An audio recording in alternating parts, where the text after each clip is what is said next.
less complicated than Withering Waves so far, because like they're not introducing 50 Brazilian things.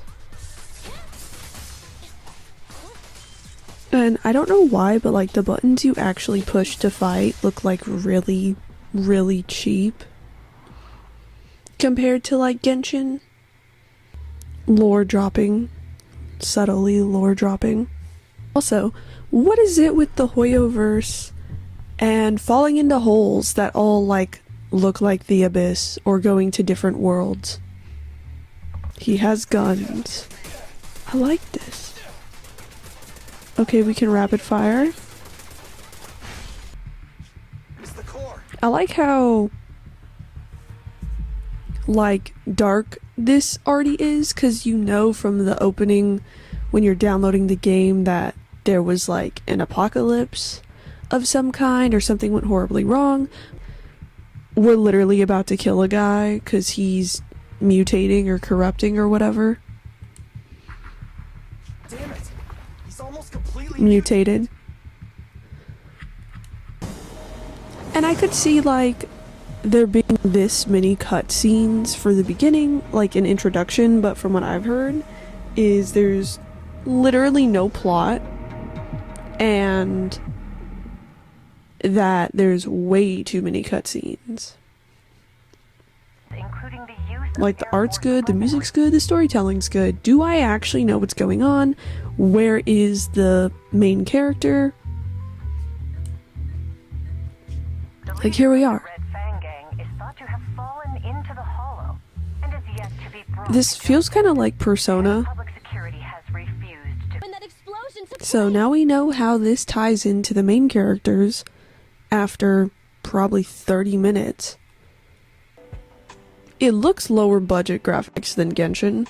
Like my Genshin quality is so much better even on mobile than this. See, like this quality is fine. It does still look lower budget. Like, and I'm using air quotes around budget just because I'm sure they have a decent budget. It just doesn't look as crisp as Genshin or Star Rail.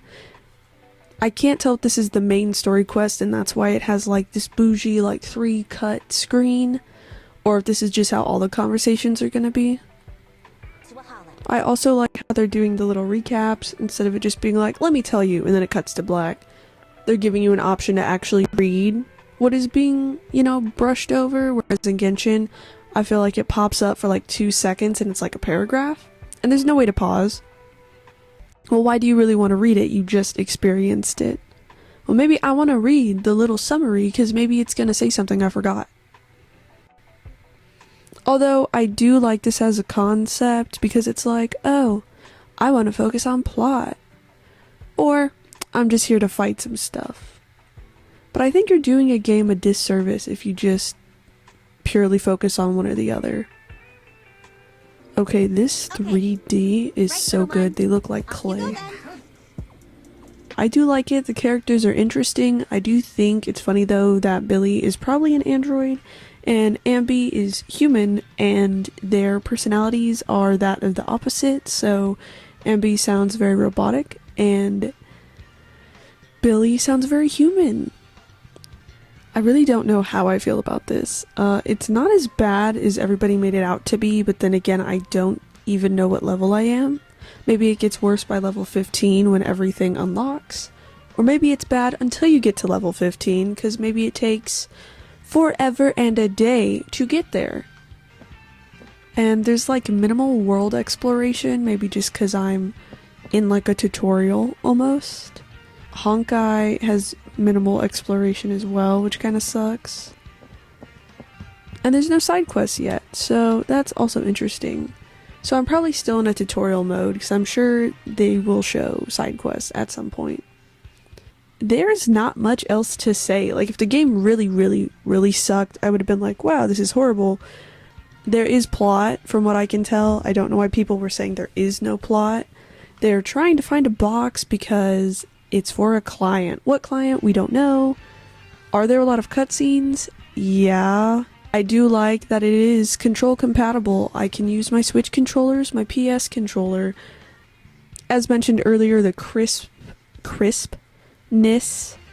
the crystal clearness of the game is decent. Like she looks fuzzy in the face. If I could zoom in, I would.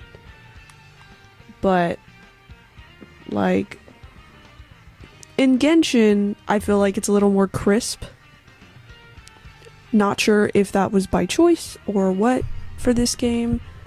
I also do like that whoever you pick, you actually get to see the other sibling. That's interesting plot-wise. Haven't seen that in the other games. This is really giving me Persona vibes. These shoes are chunky. I mean, even like the character designs look nice. I mean, yeah, this is kind of whack, but it's like a futuristic post-apocalyptic world. This game also to me feels like they wanted to do a turn-based game because like they saw how well that did with Star Rail. They were like, oh, we're not sure if people really like that or if people like it more. Like, I'm sure they did a survey. I do like the auto-aim for guns. Same thing with Billy, his auto-aim is pretty decent.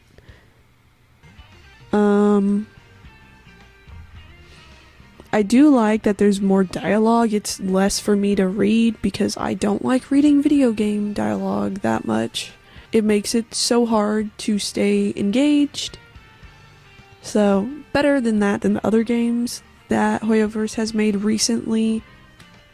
If I'm going to compare this to any other games, it feels like Persona, because they're even like a group of teens who are fighting weird entities, and the fight scenes go on forever in Persona, or maybe I just suck at Persona, and they go on forever in this game, kind of like I am, because I'm yapping forever about this game.